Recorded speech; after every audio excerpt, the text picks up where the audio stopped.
नमो नमो प्रणाम।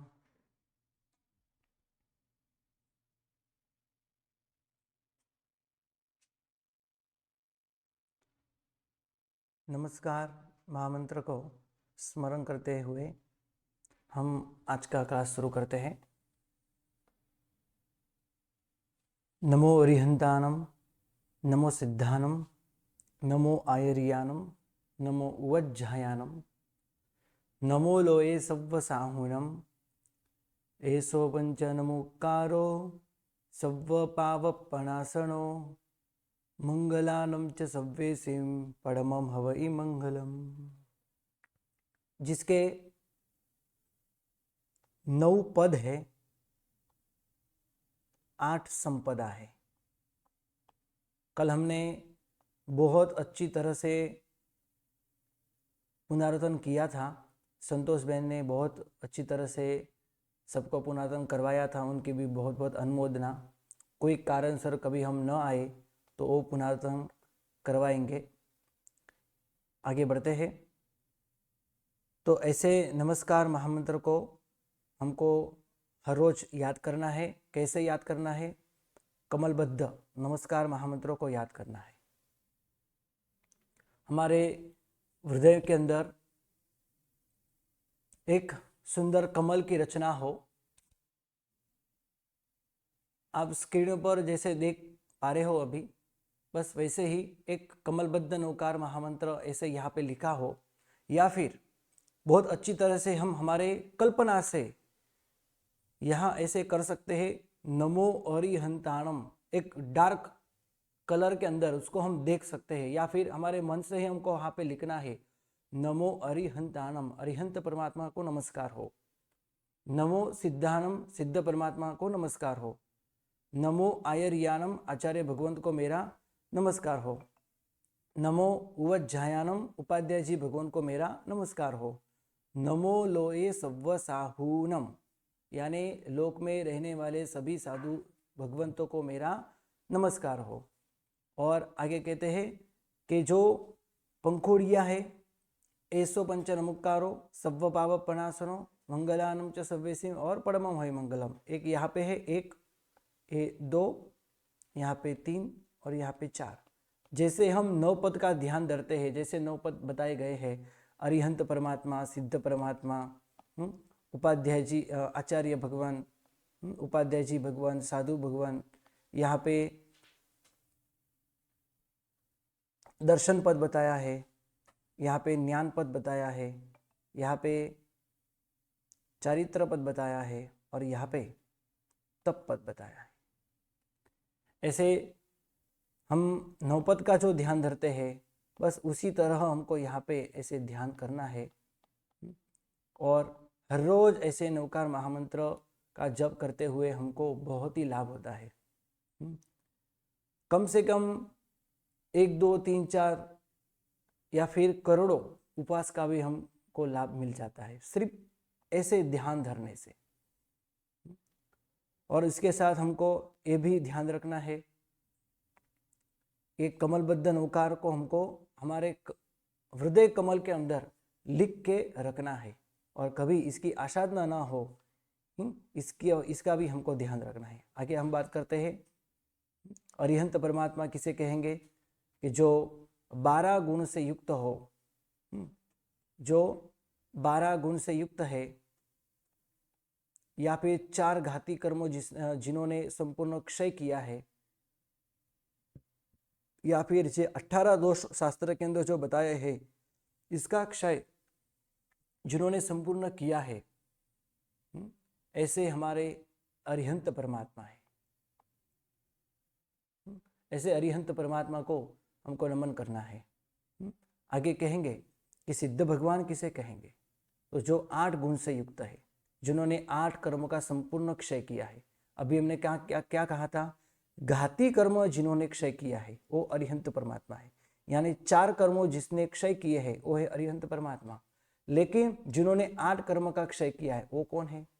सिद्ध परमात्मा। बोलो, दोनों में से बड़े कौन है? अरिहंत परमात्मा है या सिद्ध परमात्मा है? दो में से बड़े कौन है और क्यों है? इसका कारण क्या है? जी पूनम बेन बोलो, पूनम जैन। प्रणाम गुरु जी। प्रणाम। अरिहंत बड़े क्योंकि तीर्थंकर परमात्मा की अ, उसमें एब्सेंस में जो है अरिहंत परमात्मा ही हमें, तो उनकी फोटो नहीं भक्त होते तो आचार्य भगवंत होते हैं, आचार्य भगवंत हमें दे सकते हैं, लेकिन जब आचार्य नहीं होते तो अरिहंत परमात्मा देवता देते हैं हमें, मतलब मोक्ष की राह बताते हैं जी। इसलिए। हाँ जी, जो हमको मोक्ष की राह बताते हैं, सिद्ध परमात्मा का भी उपकार हमारे ऊपर है। जिन्होंने क्योंकि 8 वे कर्म का क्षय किया है।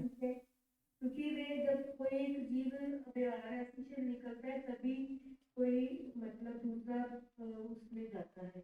जी, अरिहंत परमात्मा ने 4 कर्म का क्षय किया है तो भी वो बड़े हैं, और सबसे पहले हम उनका ही उपकार मानते हैं। इसलिए सिद्ध भगवान बड़े हैं। लेकिन 8 कर्म का उन्होंने क्षय किया है, लेकिन वो भी उपकार तो करते ही है।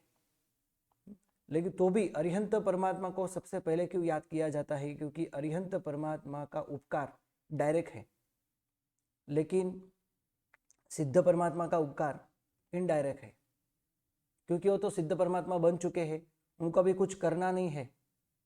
लेकिन अरिहंत परमात्मा देशना दे के सुबह और शाम 3-3 घंटे, कम से कम 3-3 घंटे तो देते ही है। हम घंटे के वाइज इसको समझ रहे हैं। ऐसे कोई प्रश्न पूछे तो भगवान कितने घंटे देशना देते हैं दिन में, तो 6 घंटे। लेकिन हमको शास्त्रीय जवाब भी उसका पता होना चाहिए। अरिहंत भगवान देशना देते हैं। हाँ, कल के क्वेश्चन के अंदर ये प्रश्न आया था, है ना? किसी ने पूछा था, संतोष बहन ने पूछा था, लेकिन 3 घंटे बोल के हमने छोड़ दिया। लेकिन हमको ये याद रखना है, भगवान सुबह और शाम एक प्रहर, एक एक प्रहर, ऐसे टोटल 2 प्रहर देशना देते हैं। अब ये प्रहर यानी क्या? दिन का चौथा भाग जो है वो एक प्रहर कहा जाता है।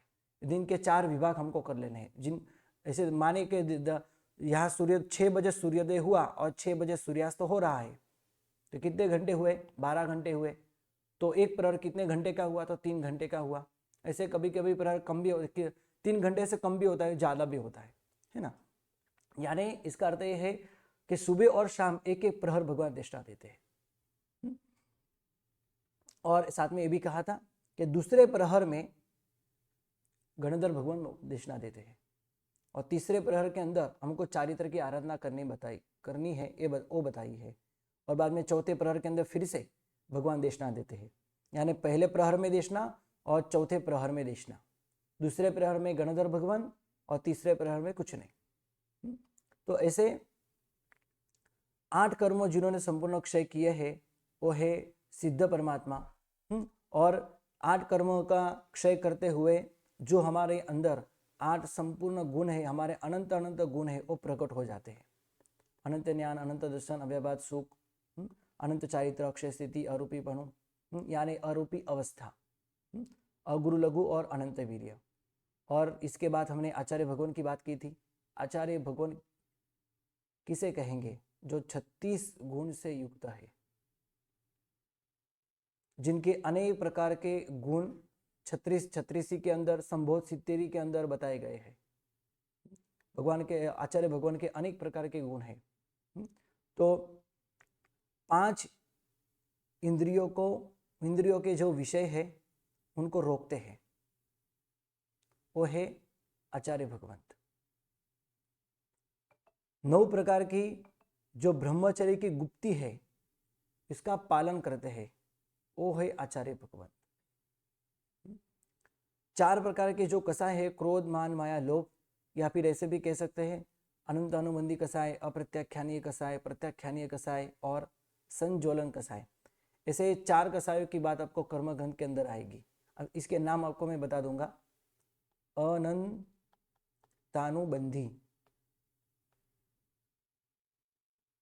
अनंतानुबंधी कसाय, अप्रत्याख्यानीय कसाय, प्रत्याख्यानीय कसाय और संज्वलन कसाय।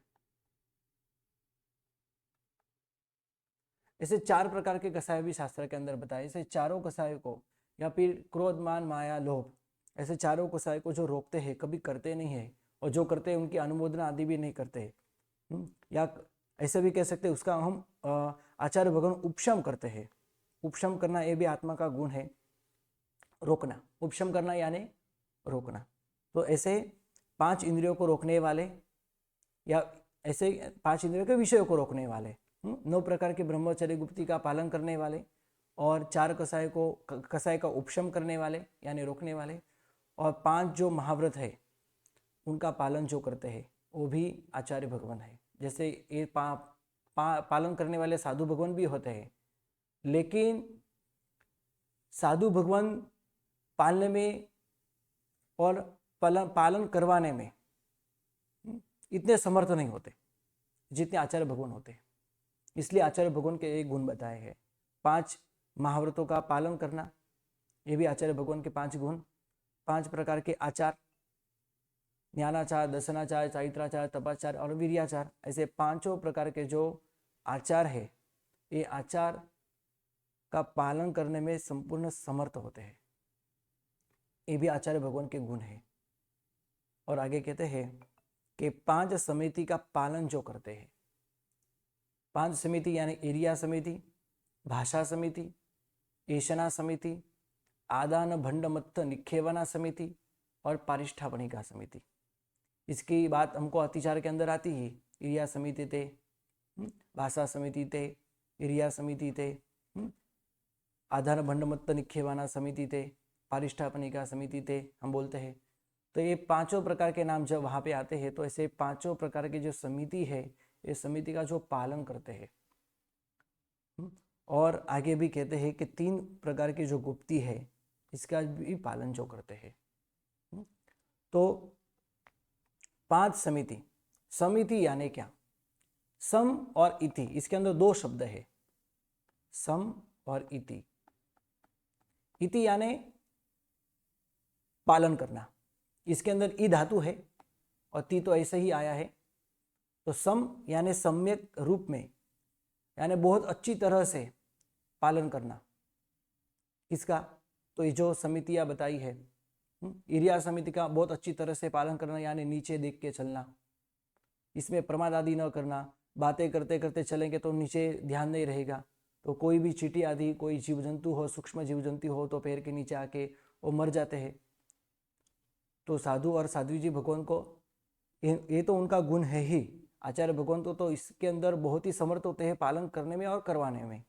और साथ ही साथ में हमारा भी ये कर्तव्य है, हमको नीचे देख के चलना चाहिए। तो जो 5 प्रकार की समिति बताई है, एरिया समिति नीचे देख के चलना, भाषा समिति, भाषा समिति यानी क्या? तो भाषा समिति यानी जो बोलने को कहा है ऐसे विनय आदि पूर्वक बोलना, कैसे भी मन के अंदर जो आए वो बोलना, वो गलत बात है। ये भाषा समिति का पालन नहीं कहलाता। जो भगवान ने कहा है वही बोलना, हित बोलना यानी सामने वाले का कल्याण हो ऐसे बोलना, मित बोलना, कम बोलना, ज़्यादा नहीं बोलना। तो ऐसे हित और मित बोलना वो है भाषा समिति। इसके बाद है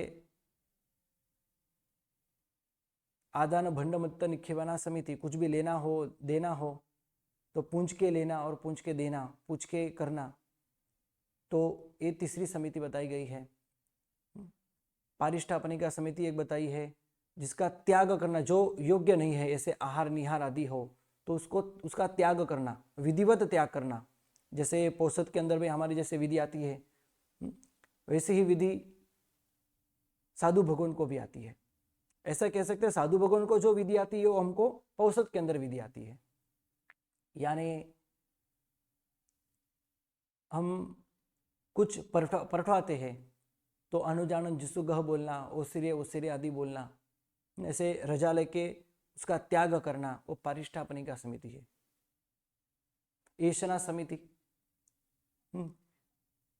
जो आहार आदि है वो पूछ के लेना, उसकी ये निर्दोष है या नहीं उसकी पूरी तपास करना और बाद में ये आहार आदि लेना। जो साधु के लिए ये बहुत ये साधु के लिए न चलता हो तो साधु भगवान कभी नहीं लेंगे, इसका पहले पूछ परछ करेंगे और पूछ परछ करने के बाद लगेगा हाँ कि ये योग्य है, मेरे लिए निर्दोष है, और हमको भी साधु और साधु जी भगवान को निर्दोष ही बोहराना चाहिए, निर्दोष ही देना चाहिए। ऐसे गलत बात नहीं करनी चाहिए, ये भी हमारा एक ऐसा नियम है। तो आगे भी कहते हैं 3 प्रकार की जो गुप्ती है इसका भी पालन करना। 3 प्रकार की जो गुप्ती है इसका पालन करना। 3 प्रकार की गुप्ती कौन कौन सी है? मन गुप्ती, वचन गुप्ती और काय गुप्ती। अब ये मन गुप्ती यानी मन के अंदर खराब विचार न आए, इसका ध्यान रखना। मन के अंदर खराब विचार न आए, इसका ध्यान रखना, वो है मन गुप्ती का पालन। वचन गुप्ती, वचन से कुछ अपशब्द ना बोल निकल जाए, इसका ध्यान रखना, वो है वचन गुप्ती। और काय गुप्ती, शरीर से कुछ अनुचित क्रिया न हो जाए तो वो ध्यान रखना, वो है काय गुप्ती। ऐसे मन से, वचन से और काया से कुछ अशुभ न करना, ऐसे मन को, वचन को और काया को रोकना, और ऐसे ही मन से, वचन और काया से आत्मा की रक्षा करना, वही है 3 प्रकार की गुप्ती। जैसे हमने ऊपर भी गुप्ती की बात की थी, गुप्ती यानी रक्षण करना।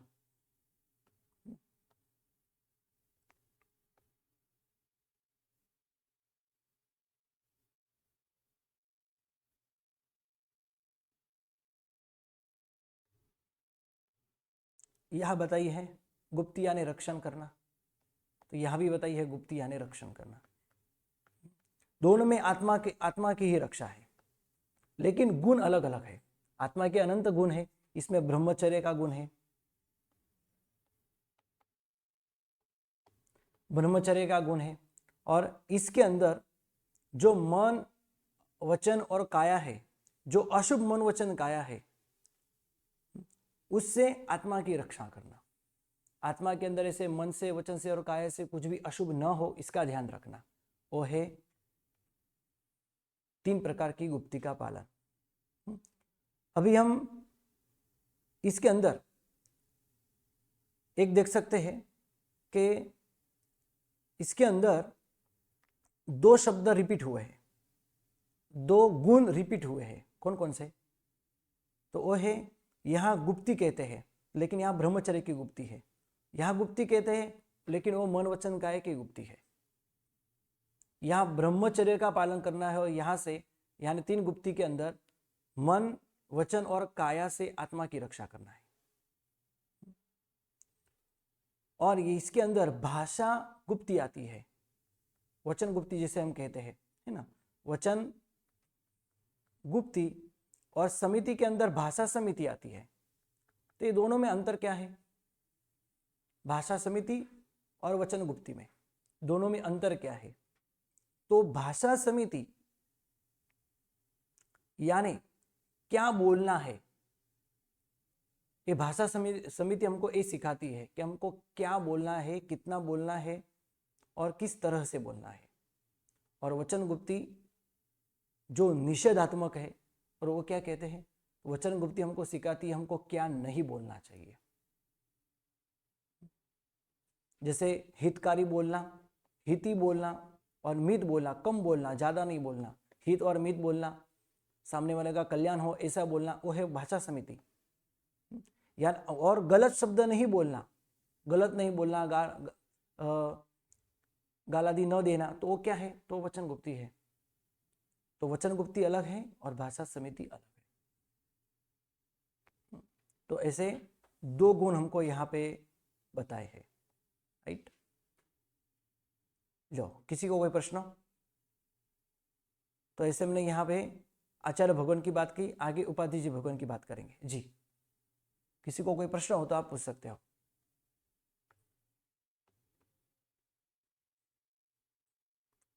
जी बोलिए। प्रणाम सर। सर प्रणाम। जो भी आपने बताया ना गुप्ती के बारे में, दोनों में डिफरेंस वो थोड़ा रखिएगा आप। हाँ, वचन गुप्ती और भाषा समिति। वचन प्रणाम गुरु जी, तो जो भी इससे पहले बताया ना ब्रह्मचर्य में, और आपने बताई थी ना अभी गुप्ती, ब्रह्मचर्य की गुप्ती और हाँ हाँ, गुप्ती गुप्ती की बात की थी। तो ये दोनों गुण अलग अलग है। यहाँ ब्रह्मचर्य का गुण है, यानी अब्रह्म से रक्षा करनी है, किसकी? आत्मा की। और यहाँ से जो मन वचन काया से जो हमारे पाप होते हैं, ऐसे पापों से, यानी गलत चीज से, गलत वचन से, गलत शब्दों से और गलत क्रिया से आत्मा की रक्षा करना है। यहाँ पे अब्रह्म से आत्मा की रक्षा है, और यहाँ अशुभ मन वचन काया की अशुभ मन वचन काया को रोकना और रोक के आत्मा की रक्षा करना, यानी दोनों में अर्थ तो एक ही है, रक्षण करना, लेकिन इसके अंदर ब्रह्मचर्य की रक्षा है और इसके अंदर मन वचन काया की रक्षा है। ओके,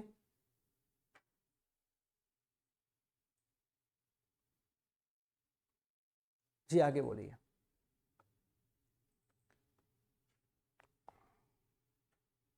प्रणाम गुरु जी।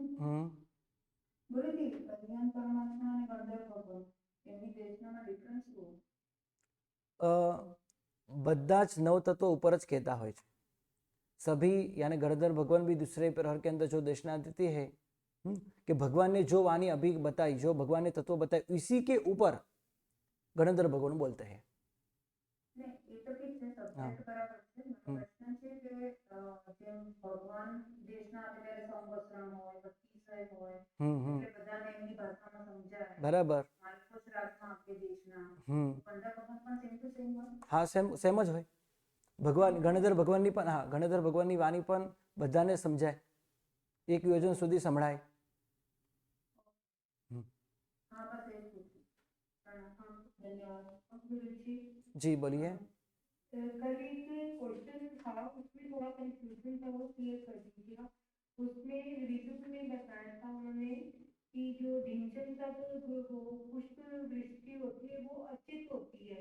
मेरे हिसाब से शायद आपने सचित बताया था, तो वो सचित आएगा या अचित आएगा?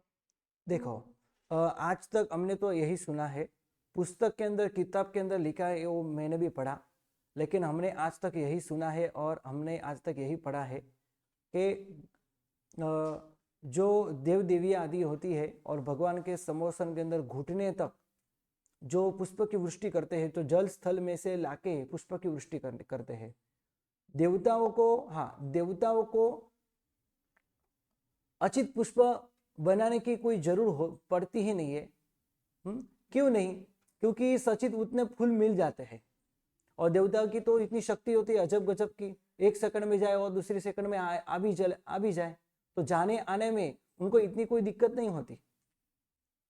लेकिन सचित मतलब सचित पुष्पवृष्टि ही होनी चाहिए, अचित नहीं होनी चाहिए। और अचित करना ये इतना योग्य दिखाई नहीं देता। तो आज तक हमने जहाँ पढ़ा, जिस बुक के अंदर हमने उसका वांचन किया, तो सभी के स्थान के अंदर सचित पुष्पवृष्टि की ही बात आती है, अचित पुष्पवृष्टि की बात नहीं आती। पुस्तक के अंदर लिखा है ऐसा, मैंने भी पढ़ा, लेकिन ये थोड़ा तो भी हम देख के कहते हैं आपको, राइट? जी बोलिए। एक अपना क्वेश्चन था, आपने पूछा था एक बार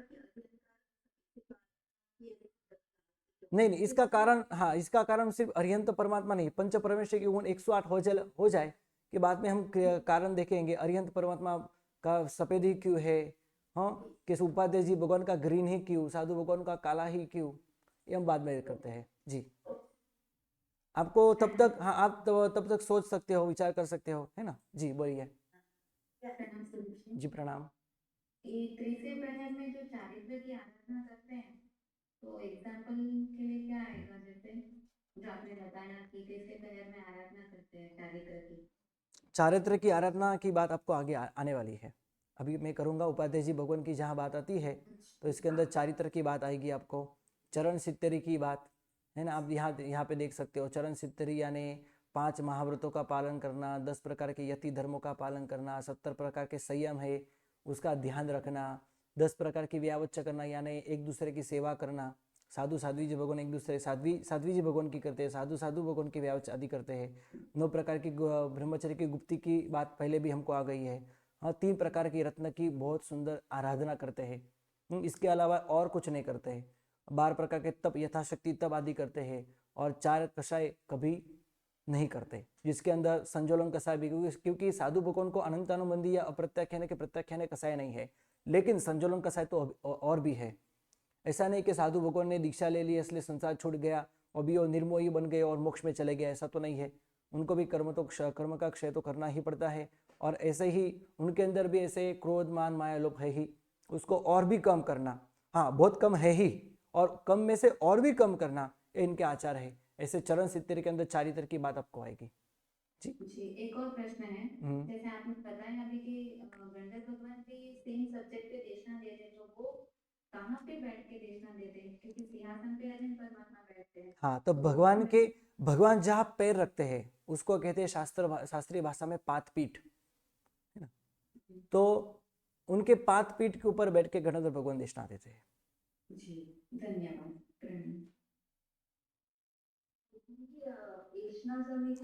आप इस चित्र के अंदर देख सकते हो, इस सफेद कलर का आपको जो पादपीठ दिखाई देता है ना, यहाँ पे बैठ के भगवान गणेश भगवान देशना देते हैं। जी, सिंहासन तो भगवान के साथ चलते हैं। सिंहासन समोसन के अंदर जो सिंहासन है, सिंहासन ऊपर तो सिर्फ भगवान ही बैठते हैं। जहाँ भगवान बैठते वहां कोई नहीं बैठते। सिंहासन भगवान के लिए है।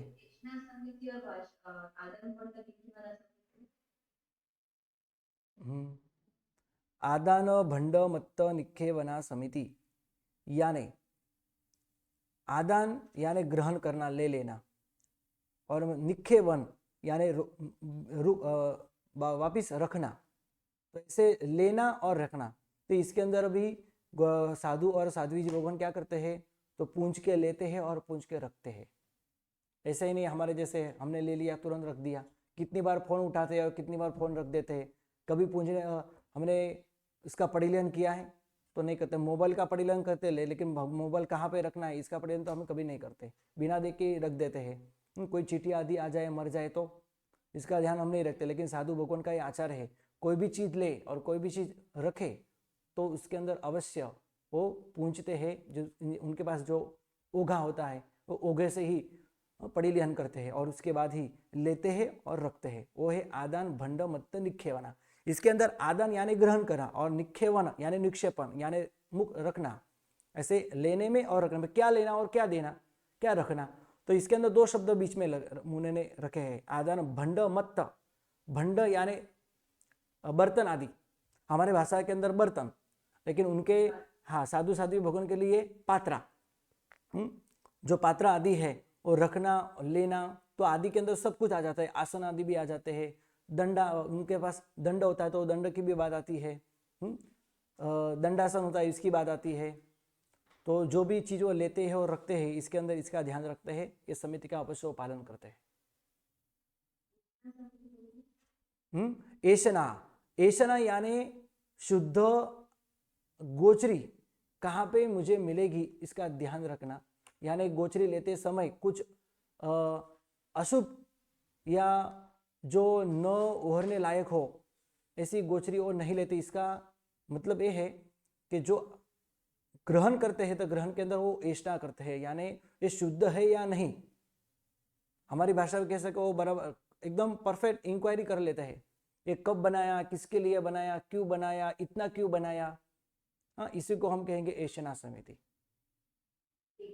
जी,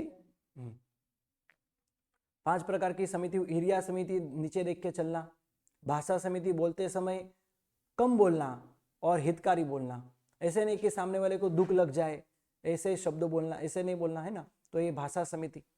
ऐशना समिति, आदान भंड मत्त निक्षेपण, पारिष्टापनिका समिति, जो आहार करने लायक न हो इसका त्याग करना। जैसे कि हमारे शास्त्र के अंदर ऐसे बहुत दृष्टांत है कि जो खाने योग्य न हो, जैसे तुमड़ी का शाक आया था और उन्होंने साधु भगवान ने पूरा उसका त्याग कर लिया, ऐसे जंगल में जाके उसकी पारिष्टावनिका समिति उन्होंने कर ली, तो उसमें ही उनका उद्धार हो गया। तो वो क्या है, पारिष्टापनिका समिति, जो खाने लायक न हो, ऐसे आहार आदि हो तो उसका त्याग करना, वस्त्र आदि हो तो उसका भी वो त्याग करते हैं, तो अवश्य वो पारिष्टापनिका समिति करते हैं, राइट जी। आगे। प्रणाम। गुरुजी अगर पुष्प वृष्टि घुटनों तक है भगवान के, तो फिर भगवान चल कैसे सकते हैं? देखो ये सब पुष्पवृष्टि ऐसा नहीं कि भगवान आते समय भगवान आते हो और उसके उस समय हो जाती है, ऐसा नहीं मैंने कहा। भगवान आके बैठ जाते तो धीरे धीरे धीरे पुष्पवृष्टि होने लगती है।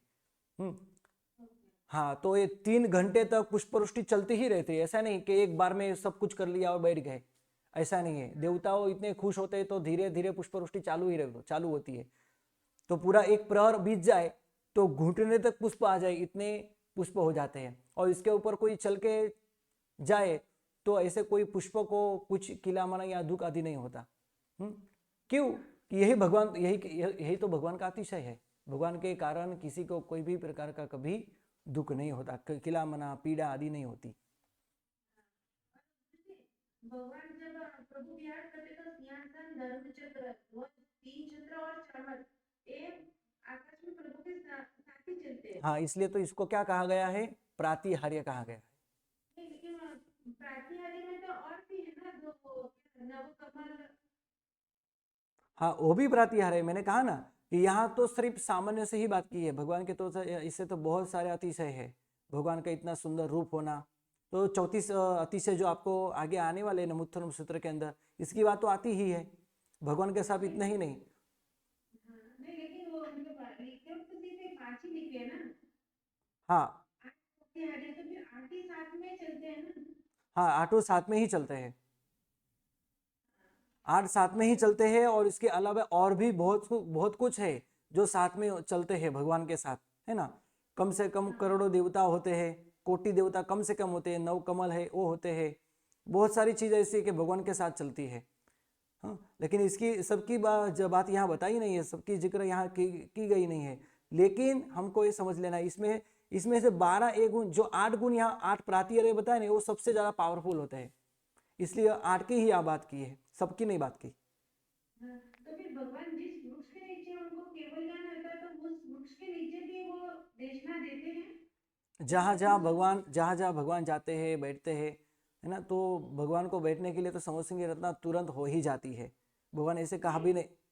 हाँ, मैं यही बताता हूँ। तो जहाँ भी भगवान बैठेंगे वहाँ भी समोह सिंह की रचना होगी, यहाँ भी, वहाँ पे भी अशोक वृक्ष आदि 12 गुण की रचना होगी। और इसके ऊपर एक चैत्य वृक्ष भी होता है। चैत्य वृक्ष यानी जिस वृक्ष के नीचे भगवान को केवल ज्ञान की प्राप्ति हुई। ये वृक्ष क्या बताता है? ये वृक्ष ये बताता है कि मेरे नीचे भगवान जब साधना करते थे तब भगवान को केवल ज्ञान की प्राप्ति हुई थी। भगवान सर्वज्ञ है, ऐसा हो। हाँ, क्या बोलते हो, अशोक वृक्ष वो ऊंचाई जो बोलते थे कि वो प्रभु की 7 हाथ की काया, फिर उससे 12 गुना, और फिर वो चैत्य वृक्ष जो होता है वो भी गिना जाता है। हाँ जी, वो भी गिना जाता है। अच्छा, हाँ, इस चित्र के अंदर आप देख सकते हो, है ना, छोटा सा चैत्य वृक्ष नीचे आपको यहाँ पे दिखाई दे रहा है। वृक्ष के, हाँ, वृक्ष के ऊपर और एक वृक्ष यहाँ दिखाई दे रहा है। अच्छा। ओके, तो फिर वो अशोक वृक्ष के नीचे में जो भगवान की काया, जी उससे 12 फुट, जी। और और इसके ऊपर चैत्य वृक्ष वो तीनों काउंट करके 32 धनुष में। नहीं। देखो यहाँ पे क्या है, भगवान की हाइट 7 हाथ की है, कोई भी कितनी भी हो, भगवान से 12 गुना ज्यादा पूरा अशोक वृक्ष आ जाता है, राइट। हाँ, और उसके ऊपर चैत्य वृक्ष है। चैत्य वृक्ष अलग से गिनना है। नहीं, 12 गुना से गुने पर 84 हाथ आता है ना, मतलब 21 धनुष है। हाँ, तो क्या हुआ? फिर अशोक वृक्ष के ऊपर 11 धनुष का ऊंचा 7 वृक्ष होने से कुल ऊंचाई 32 धनुष हुई। हाँ जी, तो फिर हर भगवान का ऐसा ही हाँ, हर भगवान के, हाँ जी, हर भगवान के लिए ऐसा ही है। अच्छा, मतलब ऊपर 11 धनुष अभी तो मातृ स्वामी भगवान का है, तो दूसरे भगवान का दूसरी हाइट होगी क्या? हाँ, अलग, सबके सबके लिए अलग है। भगवान महावीर साहब, आदिनाथ भगवान की हमने देखा था, भगवान आदिनाथ भगवान की हाइट कितनी है, तो 500 है। हाँ तो उनका अशोक वृक्ष कितना बड़ा होगा? 12 गुना 12 यानी 60,000, यानी हाँ 60,000 धनुष, यानी पूरे तीन तीन गाँव हुए, 3 गाँव। हम्म, वो अलग, वो अलग। चैत्य वृक्ष कितना, तो चैत्य वृक्ष की बात कहाँ भी आती नहीं है। लेकिन हाँ, मैं वो कितनी हाइट, लेकिन ऐसा कहा जाता है कि जो वृक्ष के नीचे भगवान को केवल ज्ञान की प्राप्ति हुई, वो वृक्ष जितना बड़ा हो उतना ही होता है। राइट, हाँ, उसकी मतलब इसका उसका माप अलग अलग है, क्योंकि वृक्ष तो छोटा बड़ा कोई भी हो सकता है ना। बुक में तो भगवान प्रथम और तीसरे प्रहर में देशना देते हैं ना? पहले प्रहर में और अंतिम प्रहर में, पहले और चौथे। पहले और चौथे में। जी मेरा mistake। हाँ, वो तो नियम ही है। हाँ, पहले में और दिन के प्रथम प्रहर में और दिन के अंतिम प्रहर में भगवान देशना देते हैं। जी, बस आज इतना ही। कल हम फिर से मिलेंगे। हाँ, किसी को कोई प्रश्न हो तो हम कल पूछ सकते हैं। राइट जी, चलो, प्रणाम, नमो नमः।